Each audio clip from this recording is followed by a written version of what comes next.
Hello, welcome to Hope Ready. I'm your host, Dr. Ellen.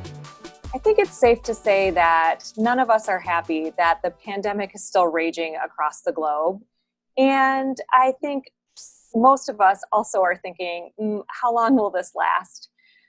I have started thinking a lot more about viruses and thinking I might need to know more about them. So I invited Dr. Benjamin Kopek, who is Associate Professor of Biology and an expert on viruses, to join me today to answer some of my questions.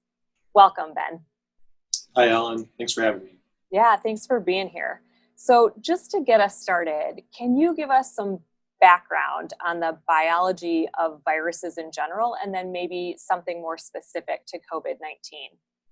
Sure. So viruses are really just tiny molecular parasites whose goal is to reproduce themselves many times over. And when a virus infects a person, infects their cells, they really trick those cells into producing more copies of the virus. Now, the virus that causes COVID-19, its name is actually SARS-CoV-2, which stands for Severe Acute Respiratory Syndrome Coronavirus 2. And so SARS-CoV-2 is the virus, and COVID-19 is the disease, much like we would say HIV is the virus that causes AIDS. And so SARS-CoV-2 and the coronaviruses, we've known of this family of viruses for many years now, and that they are pathogens of humans. But scientists and the public in general haven't paid much attention to them because they mostly just cause cold symptoms. And that all changed really in 2004 when a virus emerged became known as SARS-CoV, which I guess is SARS-CoV-1 now. And it caused an outbreak that infected thousands of people worldwide and resulted in hundreds of deaths. And so at that point, we realized that coronaviruses could be significant human pathogens. And then in 2012, another coronavirus, which became known as MERS, or Middle East Respiratory Syndrome coronavirus, came out. And that was also of concern because it caused a high case fatality rate, where about 30% of those who were infected would die. And so really the SARS-CoV-2 is the third coronavirus that we know of that has crossed over into humans, spilled over into humans, and has caused significant pathogenesis. Unfortunately, we know from studies of other animals that there are hundreds, if not thousands, of other novel coronaviruses out there that exist in animals that could potentially infect humans. So hopefully next time we'll be better prepared. Let's hope so. Hey, what are some basic things we need to know about how viruses spread? And then is there anything specific to this particular virus we're talking about? Yeah, so every virus really has a major route of transmission, and that can be an oral fecal route, something like polio virus. It could be through mucous membranes, many of your sexually transmitted diseases, or it could be through, say, respiratory droplets like we see with influenza virus and SARS coronavirus 2. And so each route of transmission, each virus tends to have a preferred route of transmission. And really understanding how route of transmission is how we can help to mitigate the spread. And this is really one way that contact tracing comes into play.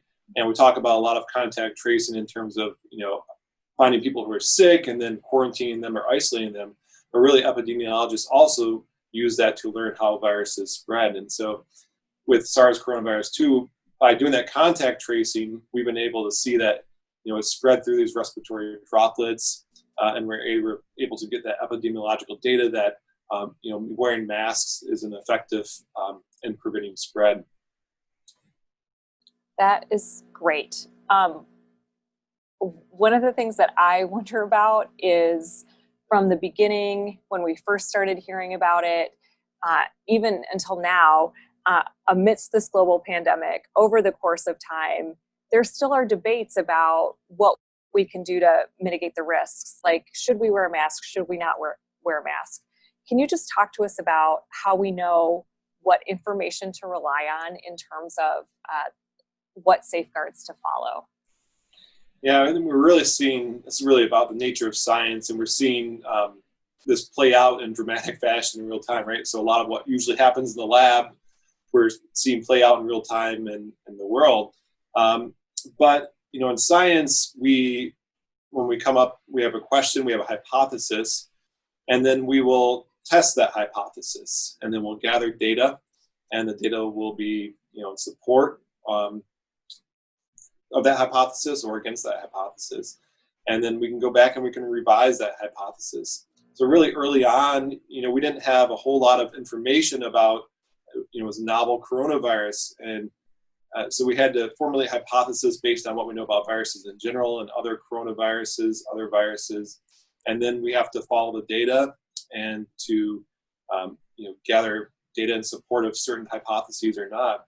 And so that's where things played out. And in regards to mask wearing, we didn't have a lot of data, and we didn't have data on how this is transmitted necessarily. But Sure. by following data over time, we can see that, for example, that social distancing is effective in preventing spread, and masks are effective. And we'll also see this, and we have seen this when it comes to certain antiviral treatments and vaccines, that we can formulate a hypothesis about whether a certain drug may work, but we still need to do those tests and look at the data to make sound conclusions. So it's basically like we're learning all this in the process of this virus happening, and we should pay attention to science, right? Like to look for our answers in this case. Yes, absolutely. So look to the science and look at the data, not just what everyone's saying. That's awesome. Okay, last question, Ben. What about vaccines? What do you know? What can you tell us? Yeah, I'm really excited about these vaccines, and for several reasons. One, of course, is potentially ending the pandemic, which we all hope will happen.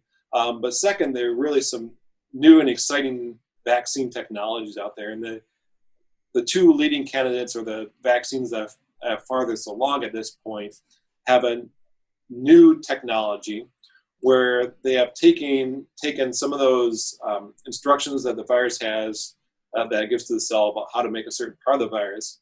And we're taking those instructions and basically injecting it into someone. And then someone's own cells, a person's own cells, are actually creating that small part of the virus. So essentially, a person's own body is making their own vaccine. So it's kind of like cutting out the middleman.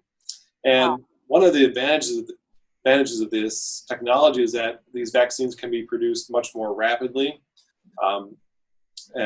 And so hopefully, not only for this SARS coronavirus 2 pandemic, we can develop a vaccine rapidly, but also for potentially other new emerging viruses, or even just responding to changes in composition of the seasonal flu. So I'm really excited about these vaccines and these new technologies and the potential use, not just this current pandemic, but other virus outbreaks. That is helpful to know. And I just, listening to you, feel so grateful that there are people, experts like yourself out there helping to figure out what to do with the viruses that we come into contact with. Hopefully, we can all practice the safeguards, make good choices so that we can remain hope ready. Thanks so much, Ben, for joining me. Thank you.